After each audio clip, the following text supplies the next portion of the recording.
All right, everybody. Mena's Minute is back by popular demand. We had Minahan on a Monday, so had to bring back one of my most loved reaction shows. Great to be with you. It was a shocking day yesterday, a horrific day, and nothing could, I guess, cheer me up more than seeing Kirk Minahan go live. I was asleep when he went live, but to wake up to the show was beautiful. And the horrific thing I'm talking about, of course, is Kane's space yesterday, where Kane went on a tirade. Um, but I mean, it has been a shitty weekend. Kirk said it. The attack at Bondi was just words can't describe how awful it is.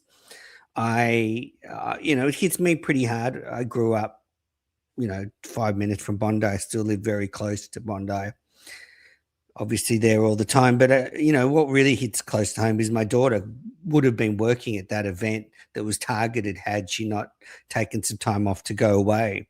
So so close. She's so close to being caught up in that. And one of her friends was shot in the shoulder. One of her colleagues. Fortunately, it looks like they're going to make it, but you just have those sort of sliding doors moments in life where.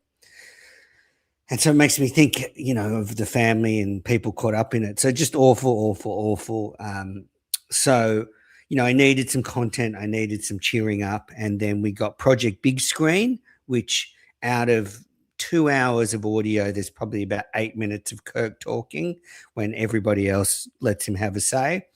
And then there was Kirk going live. And I hate to say it, but I was right. He just can't keep away from the Minifans and KMS. He was desperate to do a show. You could see Cullinane and Justin, as usual, had nothing. I mean, the two guys can't pivot, think on their feet. It's embarrassing, but more to talk about with them. But he just can't stay away from the show. Kirk wants to do the show. There's going to be stuff he wants to react to.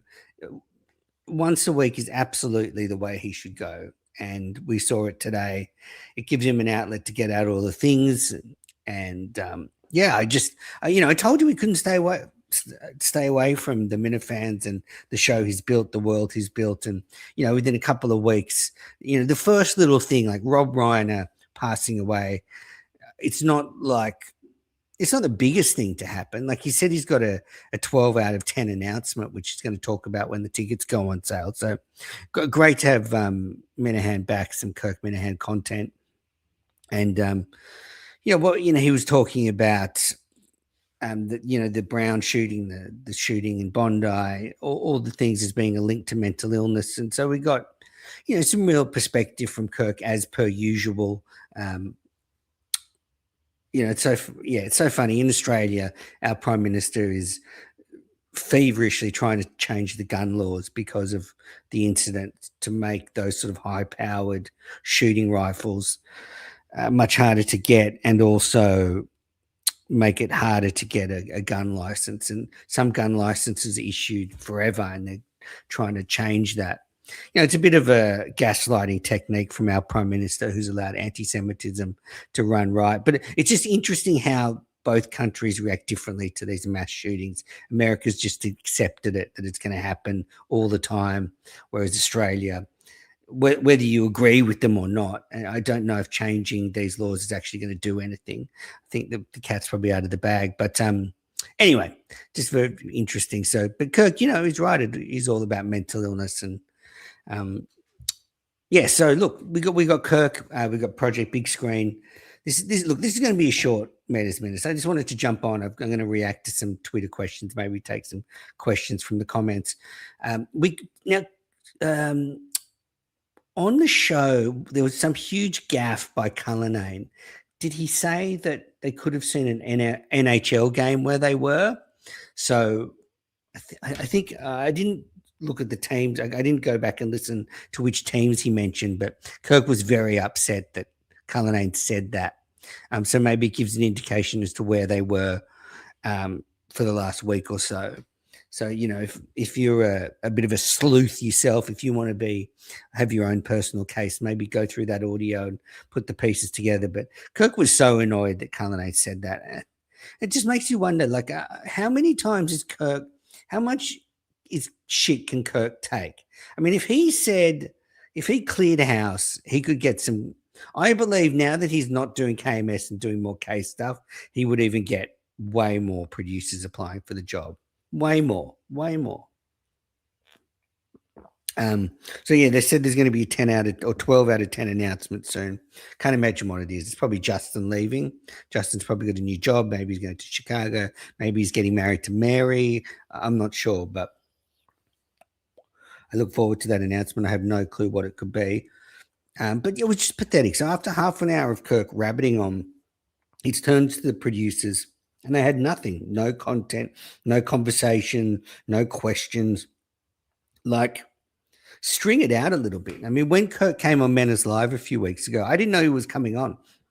He'd asked John for the link, so I didn't have anything prepared. I just had to wing it and try and keep him on as long as possible and ask him as many questions as I could. But Justin and Cullinane can't even do that. So yeah, they need to be better prepared. If they're going to go live, they should have had something. I mean, I think Kirk would have done 2 hours. I think if Justin and Cullinane had kept him there with good stuff to talk about, they would have done 2 hours easy. I mean, you know, when you just sort of look at Blame Pie, I know for why the show ended, I think the more and more as time goes on, you've got to blame Cullinane and Justin. All right. I've got a bit of an announcement too. So I wasn't quite ready to deal with this, but if the show is really going to be over, I'm going to do a full re-listen of KMS and do an accompanying podcast. So just go right back to the beginning, start at episode 1 and just go episode by episode, reaction shows, maybe even reaction shows to the reaction show. So I'll listen to it. Then I'll listen to the Manners Live from that time or whatever show, KMS Rundown. A bit weird to react to yourself. But so if look, I think I'm 95% sure after Laconia the show will come back. That's my guess. If the 5% and it doesn't come back, then we just start back in 2019. Start at that first episode and we go right through until the end. We relive it all. We go through episodes.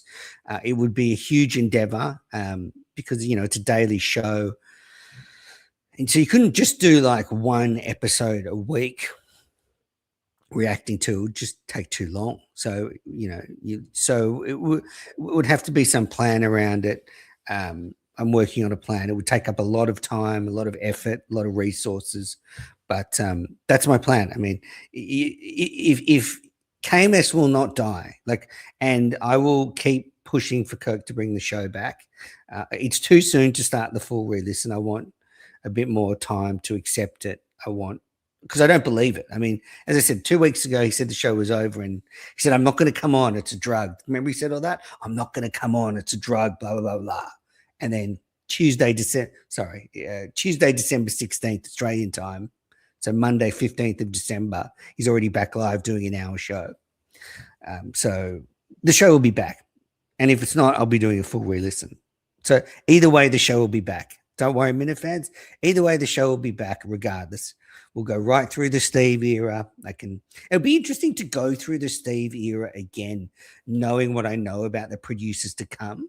So, you know, at the time, I was convinced Steve wasn't the right person for the job, and I'm still convinced, but I've never done a re-listen. Now, if I re-listen to it, would I go in hindsight, maybe he was the right person for the job? I don't know. These are the things I'm going to confront on this re-listen, and I'm really looking forward to it. Really looking forward to it. Now, I just wanted to react to some comments on Twitter. Don the Jeweler, any thoughts on Kane showing his true colors of being anti-Semitic and racist? No idea. I actually wasn't in that space that everybody's talking about with Kane.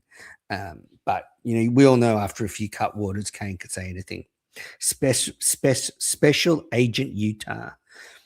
Kirk is right about doing one show a week. It doesn't work. When the show is rolling, it's self-propelled by the world. Without the world, there is no show. That's also what makes the show one of one. Utah, that's just not true. Like, you can have the world moving along and him do one show a week. It just needs to be planned where actually producers come with content more than just like a blank fucking stare back at Kirk when he asked them what they got. D Main, this is about the producers. They wanted to get out of there so fast. Yeah, I mean, Justin's moved on from the show. If you look at X, he's not tweeting. I mean, he's fully into something else now. Instant Kirk. Yeah, I wanted them to, this is about the producers. I wanted them to employ him maybe 1% if he missed the show, the world, talking to us. Very strange lack of vibes. And this is coming from a show lover. So, it's not just me. People think I'm unfair towards the producers. That was a pathetic performance, an all-time pathetic performance. These guys hate the Minifans. They hate us. They made no effort to keep him there. Forward attack. What do you think of Kirk's 12 out of 10 news will be on January 14th? No idea. No idea what it is. As I said, it could be Justin moving on. The Mighty Leos. Dave Portnoy told Kirk it's in his contract. We will see Kirk once a week after the holidays. That would be interesting because they didn't actually release this episode on a podcast platform, I believe, unless I missed it. But I don't think they released it as a podcast episode. So I would assume that if it's part of the contract, Dave would have said you have to release it on the podcast platform. So I think that's bullshit. I don't think it's Portnoy telling Kirk he has to do it. So we'll see. We will see. But they should just release that on a podcast platform. What about all the people that don't have YouTube or don't have YouTube Premium or don't know how to use it properly? So, yeah. So that's exactly. So I don't know why they just don't release it. I mean, I think that's it for Mena's Minutes, reacting to Minahan Monday. If you've got any questions, put them in the chat right now. I'm not going back through the chat, so if you put questions in there, you have to put them in there, re-put them in, and I'll answer them. But, I did watch Project Big Screen, and I'm kind of with them on Wake Up Dead Man. Now, let me just say, I like Project Big Screen, but it's not a great podcast because it's just too cumbersome. It has no character because too many people and you just don't get enough room for character. It's just very concise takes by people, which is fine. I enjoy the takes. I like all 5 of those people individually. I've always been a barstool, a lights, camera, barstool guy. I mean, I think maybe they should just split up and do some smaller discussions as well. So I'd love Kirk and Clemmer or Jeff just to do little specifics on particular movies. But I gave Wake Up Dead Man 80 out of 100. So, yeah, I quite enjoyed it. I was sort of around where those other guys were with Wake Up Dead Man. I don't love the series as much as some of the other people on that show, but I do love I do like it. So 80 out of 100 is where I landed on that one. Okay, here we go. Cupcakes. We'll go with the questions. Okay. Menas, how is your love life? Amazing, Dave. Thank you. Absolutely killing it. Very happy. Cupcake. Any thoughts on him addressing the Unnamed show?